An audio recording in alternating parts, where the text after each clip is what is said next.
Sir, തെക്കൻ കേരളത്തിൽ പുതിയ കപ്പൽ നിർമ്മാണശാല സ്ഥാപിക്കണം എന്ന നിർദ്ദേശം ഉയർന്നു വന്നിട്ടുണ്ട്. കപ്പൽ നിർമ്മാണത്തിലും സമുദ്ര ഗതാഗതത്തിലും ഇന്ത്യയുടെ സാന്നിധ്യം പരിമിതമാണെന്നും ആയത് വർദ്ധിപ്പിക്കേണ്ടതുണ്ടെന്നും കേന്ദ്ര സർക്കാർ തിരിച്ചറിഞ്ഞിട്ടുണ്ട്. ഇക്കാര്യത്തിൽ കേന്ദ്ര സർക്കാരുമായി കൂടുതൽ ചർച്ചകൾ നടത്തും. കപ്പൽശാല തുടങ്ങാൻ കേന്ദ്ര സർക്കാർ മുൻകൈയെടുക്കുമെന്ന് പ്രതീക്ഷിക്കുന്നു. ഇക്കാര്യത്തിൽ സംസ്ഥാനം ഏറ്റെടുക്കേണ്ട ഉത്തരവാദിത്തങ്ങൾ നിർവഹിക്കും. സർ, കൊച്ചി മെട്രോ റെയിലിന്റെ വികസനം ഉറപ്പാക്കും. അതോടൊപ്പം തിരുവനന്തപുരം കോഴിക്കോട് മെട്രോകളും യാഥാർത്ഥ്യമാക്കണം എന്നാണ് സർക്കാരിന്റെ നിലപാട്. സർ, തിരുവനന്തപുരം മെട്രോ റെയിലിന്റെ പ്രാരംഭ പ്രവർത്തനങ്ങൾ 2025-26 തന്നെ ആരംഭിക്കും. സർ, വിഴിഞ്ഞം തുറമുഖത്തിന്റെ പ്രവർത്തനം പുരോഗമിക്കുകയും കണ്ടെയ്നർ നീക്കം വർദ്ധിക്കുകയും ചെയ്യുന്ന മുറയ്ക്ക് സംസ്ഥാനത്തെ റോഡുകളുടെ ട്രാഫിക് സമ്മർദ്ദം ഉയരും. ദേശീയപാതകളോടൊപ്പം സംസ്ഥാന പാതകളുടെയും പ്രവൃത്തികൾ ദ്രുതഗതിയിൽ പൂർത്തിയാക്കാനാണ് സംസ്ഥാന സർക്കാർ തീരുമാനിച്ചിരിക്കുന്നത്. സർ, ഇതിന്റെ ഭാഗമായി വിവിധ ഡെവലപ്മെന്റുകൾ ഉയർന്നു വരുന്നുണ്ട്. റെയിൽവേ ക്രോസിംഗുകളുടെ തടസ്സം ഒഴിവാക്കുക ഉൾപ്പെടെയുള്ള എല്ലാ ലക്ഷ്യവും പൂർത്തീകരിക്കാൻ ശ്രമിക്കും. ധനസ്ഥിതിയിലെ പുരോഗതി. സർ, സംസ്ഥാനം നേരിട്ട ധനഞ്ഞെരുക്കത്തിന് കാരണമെന്താണ്? ഒറ്റവാക്കിൽ പറഞ്ഞാൽ കേന്ദ്ര അവഗണന പൊടുന്നനെ ഈ സർക്കാരിന്റെ കാലത്ത് തുടങ്ങിയതൊന്നുമല്ല.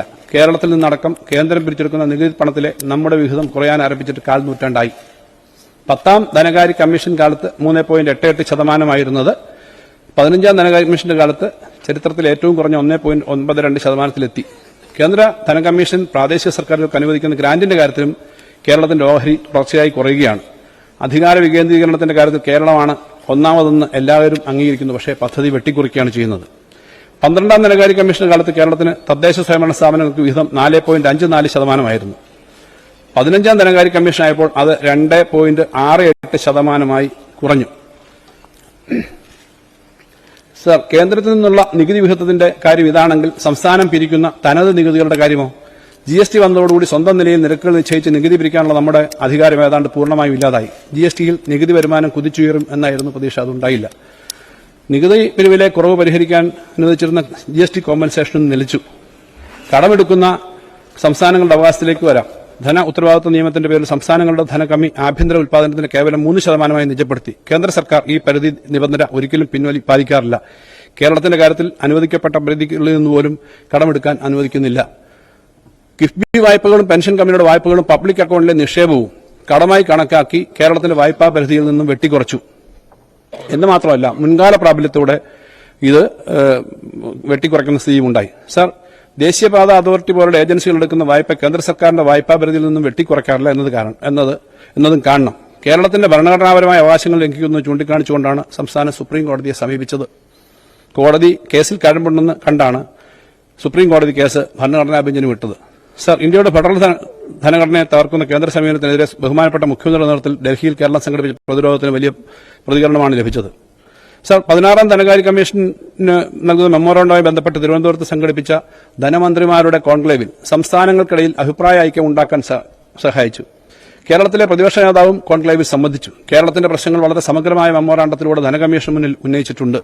ഇക്കാര്യത്തിൽ പ്രതിപക്ഷ കക്ഷികൾ ഉൾപ്പെടെ ധനകാര്യ കമ്മീഷന് മുമ്പിൽ യോജിച്ച അഭിപ്രായങ്ങൾ ഉയർത്തി. കമ്മീഷന് മുന്നിൽ സംസ്ഥാനം സമർപ്പിച്ച മെമ്മോറാണ്ടത്തിന്റെ ഉള്ളടക്കത്തെ ധനകാര്യ കമ്മീഷൻ ചെയർമാൻ ശ്രീ അരവിന്ദ് പനകാരിയെ അഭിനന്ദിക്കുകയുണ്ടായി. സർ, കേരളത്തിലെ എല്ലാ രാഷ്ട്രീയ കക്ഷികളും ഐക്യത്തോടുകൂടി സംസ്ഥാനത്തോടുള്ള അവഗണനയുടെ പ്രശ്നം ഉന്നയിച്ചിട്ടുണ്ട്. പാർലമെന്റിലും ഈ വിഷയങ്ങൾ ശക്തമായി ഉന്നയിക്കപ്പെടുമെന്ന് കരുതാം. എന്തായാലും 15ാം ധന കമ്മീഷനെ അപേക്ഷിച്ച് വളരെ മെച്ചപ്പെട്ട അവാർഡ് 16ാം കമ്മീഷനിൽ നിന്നും ഉണ്ടാകാം എന്നാണ് കരുതുന്നത്. കാരണം ഇപ്പോഴുള്ളതിൽ കൂടുതൽ വെട്ടിക്കുറവ് ഇനി ഒരു സംസ്ഥാനത്തോടും ചെയ്യാനില്ല. സർ, കേരളത്തിന്റെ ധനസ്ഥിതി മെച്ചപ്പെടാനുള്ള കാരണം തനത് നികുതിയേതര വരുമാനം വർദ്ധിപ്പിക്കുന്നതിലുണ്ടായ നേട്ടമാണ്. 2011-12 മുതൽ 15-16 വരെയും 16-17 മുതൽ 20-21 വരെയുമുള്ള മുൻകാലത്തെ അവസ്ഥയുമായി 21-22-22-25 വരെയുള്ള 24-25 വരെയുള്ള ഈ സർക്കാരിന്റെ കാലത്തെ കണക്കുകൾ താരതമ്യം ചെയ്താൽ ഇത് വ്യക്തമാവും. സർ, ഈ സർക്കാരിന്റെ കാലത്ത് 21-22 മുതൽ 24-25 വരെ വളർച്ച 15.8% ഉയർന്നു. ഇതുതന്നെയാണ് തനത് നികുതിയേതര വരുമാനം ഒരുമിച്ചെടുത്ത് നോക്കിയാലും കാണാനാവുക. സർ, ഈ സർക്കാരിന്റെ കാലത്താവട്ടെ നികുതിയേതര വരുമാന വളർച്ച 17.4% ഉയർന്നു. ഈ ഘട്ടത്തിൽ നികുതിദായകരെയും ഉദ്യോഗസ്ഥരെയും അകമഴിഞ്ഞ് അഭിനന്ദിക്കുന്നു. സർ, കേന്ദ്രത്തിൽ നിന്നുള്ള നികുതി വിഹിതത്തിലും ഗ്രാന്റുകളിലും വലിയ തിരിച്ചടിയുണ്ടായിട്ടും ഈ സർക്കാരിന്റെ കാലത്ത് റവന്യൂ കമ്മിയും ധനക്കമ്മിയും കടഭാരവും കുറയ്ക്കാൻ കഴിഞ്ഞു. 21-22 2.2% ആയിരുന്നു റവന്യൂ കമ്മി. 23-24 അത് 1.58% കുറഞ്ഞു. ഇതേ കാലയളവിൽ ധനക്കമ്മി 4.04% നിന്നും 2.9% കുറഞ്ഞു. പൊതുകടവും ആഭ്യന്തര ഉത്പാദനവും തമ്മിലുള്ള അനുപാതം 21-22 35.92% ആയിരുന്നത് 23-24 34.2% കുറഞ്ഞു. സർ, തനത് നികുതി വരുമാനം വർദ്ധിപ്പിച്ചിട്ടും അനാവശ്യ ചെലവുകൾ ഒഴിവാക്കിയും മറ്റ് ചെലവുകൾ മുൻഗണനാക്രമത്തിൽ നിർവഹിച്ചും നാം പിടിച്ചു നിൽക്കുകയാണ്. 21-22 സംസ്ഥാനത്തിന്റെ തനത് നികുതി വരുമാനം SOTR 47,660 കോടി രൂപ ആയിരുന്നത് 24-25 സാമ്പത്തിക വർഷം കഴിയുമ്പോഴേക്കും 81,000 കോടി രൂപയായി വർദ്ധിപ്പിക്കാൻ കഴിയും. 4 വർഷം കൊണ്ട് 70% വർധനവാണ് ഉണ്ടാവുക. കേരളത്തിന്റെ തനത് വരുമാനം നികുതിയും നികുതിയേതരവും 54,988 കോടിയിൽ നിന്നും 1,03,240 കോടിയായി വർദ്ധിക്കുകയാണ്. സർ, സംസ്ഥാനത്തിന്റെ കേന്ദ്ര വിഭവ കൈമാറ്റത്തിൽ നിന്നും വർഷം 50,000 കോടി രൂപയിലധികം വെട്ടിക്കുറവ് വരുത്തിയിട്ടും നമ്മുടെ ചെലവ് വർദ്ധിപ്പിക്കാനായത് തനത് വരുമാനത്തിൽ കൈവരിക്കാൻ കഴിഞ്ഞ വർധനവിലൂടെയാണ് എന്ന് അഭിമാനപൂർവ്വം പറയാൻ കഴിയും. സർ, മൂലധന ചെലവ് ഈ സർക്കാരിന്റെ 3 വർഷക്കാലത്തെ ബജറ്റ് വഴിയുള്ള മൂലധന ചെലവ് 41,772 കോടിയാണ്. മുൻ സർക്കാരിന്റെ 5 വർഷക്കാലത്തെ മൂലധന ചെലവ് 47,650 കോടിയായിരുന്നു. എന്നാൽ 2011-14 സർക്കാരിന്റെ മൂലധന ചെലവ് 24,505 കോടി രൂപയായിരുന്നു. യഥാർത്ഥ മൂലധന ചെലവ് എഫക്റ്റീവ് ക്യാപിറ്റൽ എക്സ്പെൻഡിച്ചർ. സർ, ബജറ്റിൽ പറയുന്ന മൂലധന ചെലവിന് പുറമെ തദ്ദേശ സ്ഥാപനങ്ങൾ ഉൾപ്പെടെ നടത്തുന്ന മൂലധന ചെലവ് കൂടി കണക്കാക്കിയാൽ ലഭിക്കുന്ന യഥാർത്ഥ മൂലധന ചെലവ് 2022-23, 23-24 വർഷങ്ങളിൽ യഥാക്രമം 21,635 കോടിയും 20,699 കോടിയും ആയിരുന്നു. നടപ്പു വർഷം യഥാർത്ഥ മൂലധന ചെലവ് വീണ്ടും ഉയരും. സർ, ധനകമ്മിയും റവന്യൂ കമ്മിയും കടവാരവും നാം കുറച്ചത് വികസനക്ഷേമ ചെലവുകൾ വെട്ടിക്കുറച്ചുകൊണ്ടല്ല, സർക്കാരിന്റെ ചെലവുകളിൽ വലിയ വർധനമാണ് ഉണ്ടായത്. ധനസ്ഥിതിയിൽ ഭാവിയിൽ മെച്ചപ്പെടും എന്ന് പറയുന്ന ഒരു കാരണം മുൻകാല ബാധ്യതകൾ വലിയ തോതിൽ കൊടുത്തു തീർക്കാൻ കഴിഞ്ഞു എന്നുള്ളതാണ്.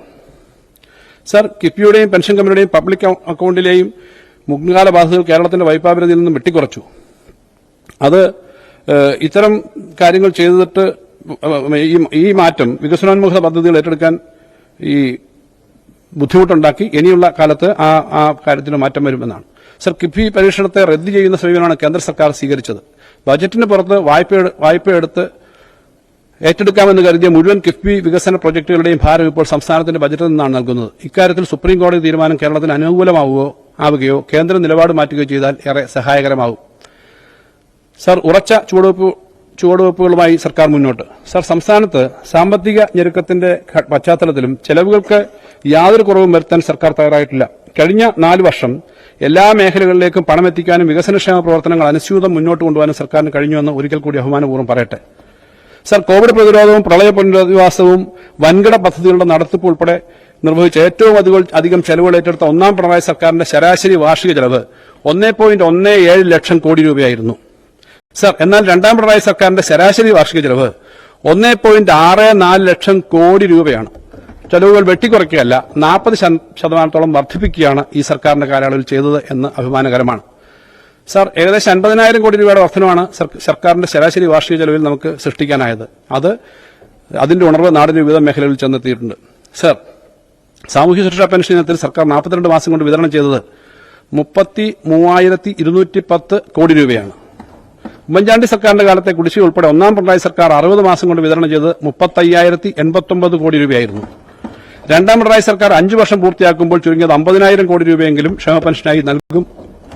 ക്ഷേമ പെൻഷൻ ചിലരെങ്കിലും തെറ്റായി കൈപ്പറ്റുന്നുണ്ട് എന്നുള്ള ഒരു പ്രശ്നം ഉയർന്നു വന്നിട്ടുണ്ട്. ഇത് അനുവദിക്കാൻ കഴിയില്ല. തദ്ദേശ തലത്തിൽ സോഷ്യൽ ഓഡിറ്റ് നടത്തി അനർഹരായവരെ ഒഴിവാക്കാൻ നടപടി സ്വീകരിക്കും. സർ, 2011-14 സർക്കാരിന്റെ 5 വർഷക്കാലം സാമൂഹ്യ സുരക്ഷാ പെൻഷനായി വിതരണം ചെയ്തത് 10,700 കോടി രൂപയുടെ 5 ഇരട്ടിയോളം വരും ഇപ്പോൾ ചെലവാക്കിക്കൊണ്ടിരിക്കുന്നത്.